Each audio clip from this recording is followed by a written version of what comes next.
Welcome back to my class. You know that I am Haliminisa, teacher and junior lecturer of Ahlibat High School and Junior College. So in today's class we will discuss about the chapter 10th, Economic of second year. And the chapter name is the structural transformation of Telangana economy. So by sectoral growth in Telangana economy. So here the first sector wise growth of SGDP. Here the sector-wise competition, the state economy is significantly changing over the last 10 years. Exactly. So see this table in which the agriculture sector record highest growth rate of 25.2% and here the decline to the 8.4% in 2013 to 2014. And here the service sector recorded the growth rate of 18.3% in 2010 to 2011 and here the 5.9% in 2013 to 2014. Whereas the industrial sector recorded the growth rate of the 17.1% in 2006 to 2007 and just 0.1% in 2013 to 2014. So here the sectoral composition of the SGDP in the economic growth and development of the state requires the structural transformation of the economy from agriculture sector to non-agriculture sectors. Exactly. So in order to understand the structure of the state economy, here the sectoral distribution of SGDP has to be explained in this table. So see this one, which shows the sector-wise distribution of the state economy and the contribution of the secondary sector, which recorded as the highest value of 20.8% in 2010 to 2011 and have been overcome between the 26 and 28% in 2013 to 2014. After this sectoral competition of Telangana state, now we will see the infrastructural development in Telangana with energy, irrigation and transport. First we will go with the energy here. In Telangana, being agriculture dependent economy is one of the highest power intensive state in India. Exactly. With the per capita power consumption of over 985 units as against an all the India average of 917 units as per to the 2012 to 2013. So here Telangana is a mineral rich state which including the coal reserves. So here there are two distribution companies in the state, namely the Telangana State Southern Power Distribution Company Limited, that is TSS PDCL, and next is the Telangana State Northern Power Distribution Company Limited, that is TSN PDCL.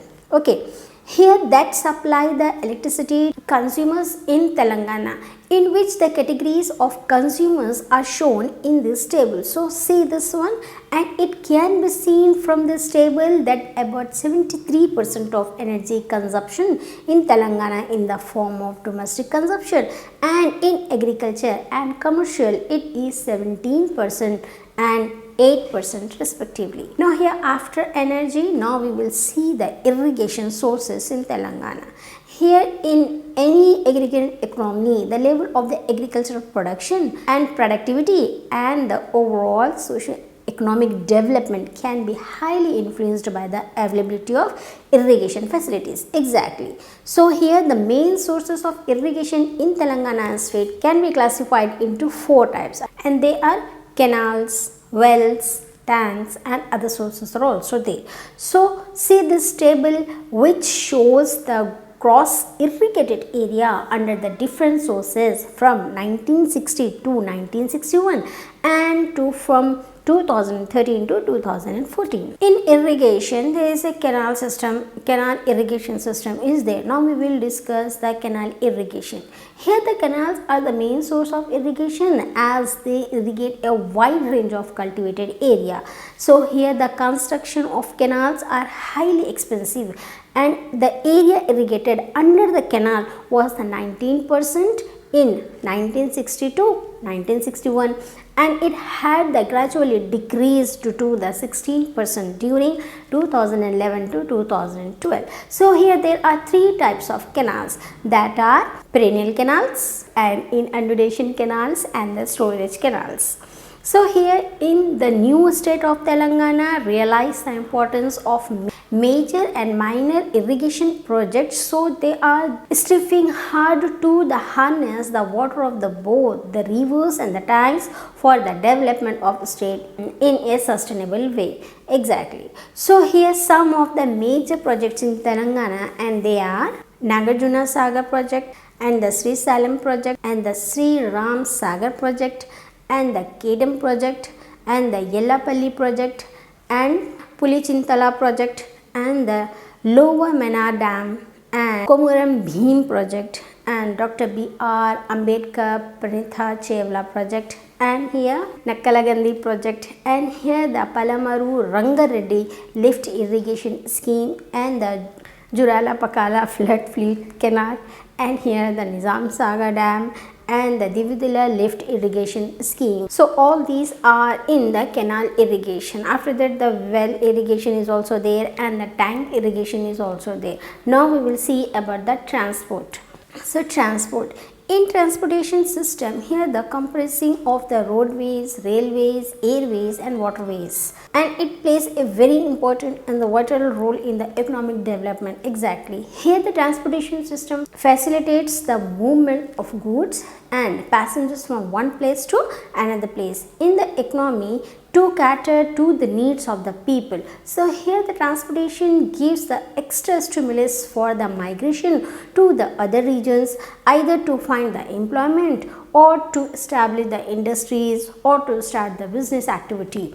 So here the growth of transportation in aquatic transportation facilities at a user bearing cost will go a long way in the utilization of transport system. Exactly. So in an overcrowded city like Hyderabad, where the transportation from one place to another place will be made easier with the introduction of a relatively cheaper mode of transportation like metro rail system.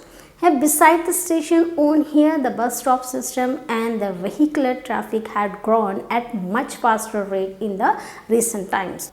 So all these about the transport. Now we will see the communication and information technology. Here the communication system.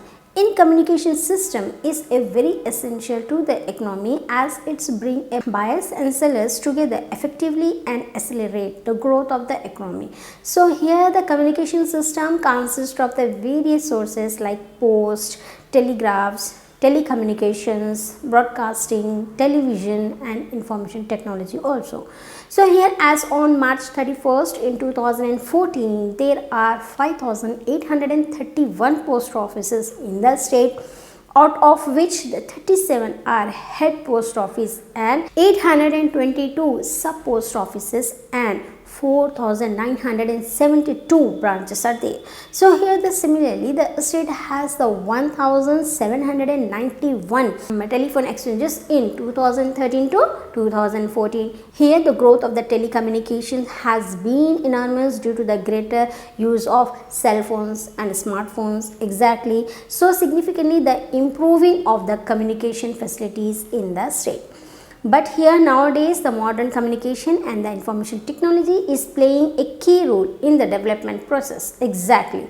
So here the government of Telangana had decided to encourage the innovative ideas for the development of information technology to keep the Telangana state economy on the highest pedestal in India. So here to make the state the most preferred IT destination, and ICT policy of 2010 to 2015 has been implemented and new investments in this sector are being encouraged. Here the growth and the perspective of IT sectors like T-Hub, Wi-Fi facility and information technology investing in the region, that is ITIR, and the Telangana State Data Center and the T-Scan and the SWAN, that is State Wide Area Network, and at last the Mi Seva services. After the communication and information technology, now we will see about the banking and insurance here. In banking, here the banking plays a very crucial role in the development of economy, and it is a prerequisite for the rapid development.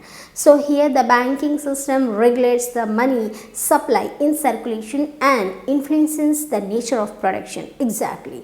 As on September 2014, there are 4,682 branches in Telangana, out of which the regional rural banks are 610, and whereas the private sector banks are 568, and SBH has around 1,500 branches.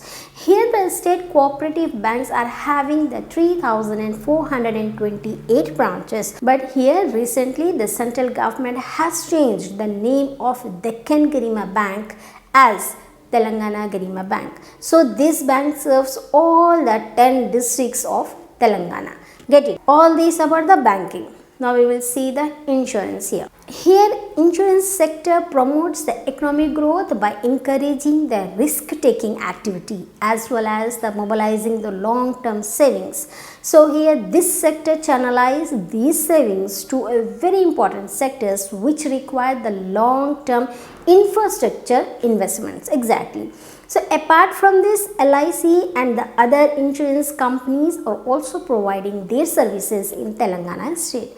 So this is about the insurance. Now we will see about the tourism sector. Here the tourism is an industry with a lot of opportunities which contributes significantly to the socio-economic growth of the state. Exactly. So here the Hyderabad is one of the few metropolitan cities in India, and it attracts the tourists. Exactly. So here the famous Charminar is located in Hyderabad, and here Hyderabad has been ranked second among the best of the world of 20 places. Great. Here in Telangana state, tourism developed the cooperation is a state government agency which promotes the tourism in Telangana. So here Telangana has a tremendous potential for tourism here. After tourism, now we will see about the environment here. The state of Telangana suffers from the massive polluted groundwater due to the agglomeration of the pollution industries surrounding the Medak district and the near about the Hyderabad. So as they specialized in chemical industries, it is estimated that the 75 to 80% of all the wastewater generated in urban areas is from domestic sewage. So here the distribution of polluting units is not uniform across the districts. Here the highly polluted units were more concentrated in Hyderabad district in Telangana. But here recently Telangana government has proposed to implement the Swachha Telangana program with the effective involvement of the people in 68 towns of the state with an estimated expenditure of rupees 979 crores in the next 5 years. After this, now we will see the regional imbalances in Telangana in comparison to AP, that is Andhra Pradesh. So here the coexistence of the relatively developed and developing the regions within the state leads to the regional imbalances. Exactly. So what is true of rising the interstate disparities in developing would be the true of regional disparities within the sum of the large states. So here as the factors contributing to such disparities would be the same in both the situations, and here the neglect of agriculture and the rural development and the social sectors in the post-reform period, and here the consequent rise in the rural distress together within the concentration of the private investment and the proliferations of the economic opportunities in the developed region has brought the interstate as well as the interstate disparities in development. So for this, observe this table where it can be said that in almost all the indicators presented in the table, that is Andhra state had higher figures than the Telangana state, which reflect the backwardness of Telangana state. Get it? After this, now we will see the rural and urban disparities. Here the district level data on different indicators has been collected for the 10 districts of Telangana to compare the disparities between the rural and urban areas. So here Hyderabad is a cosmopolitan urban center. It attracts the capital and the labor not only from within the state but also from the other states and countries also. So here, especially on account of its well developed IT industries with the better physical and the social infrastructure, here Hyderabad city is set to become one of the topmost capital cities of India. So here this is the gulf between the Hyderabad and the other district headquarters may widen exactly. So here, apart from this gulf, there has been the general widespread between the rural urban disparities. So here the districts near to Hyderabad city which come under the Hyderabad Metropolitan Development Authority like Rangareddy, Medak, Mahbubnagar and Nalgonda have shown higher increase in the dedicated growth rate to the main urban population. And it is also interesting that one of the most precious district like Karimnagar has less interest in the male population along with the remote and backward like Adilabad and Khammam. And here the gross district domestic product, that is GDP, and district per capita income of all districts of the Telangana state at current prices have been shown in this table. See this one, which indicating the rural urban disparities. So by this rural and urban disparities, we have completed our chapter 10, that is structural transformation of Telangana economy, and by this lesson we have completed our syllabus. Thank you.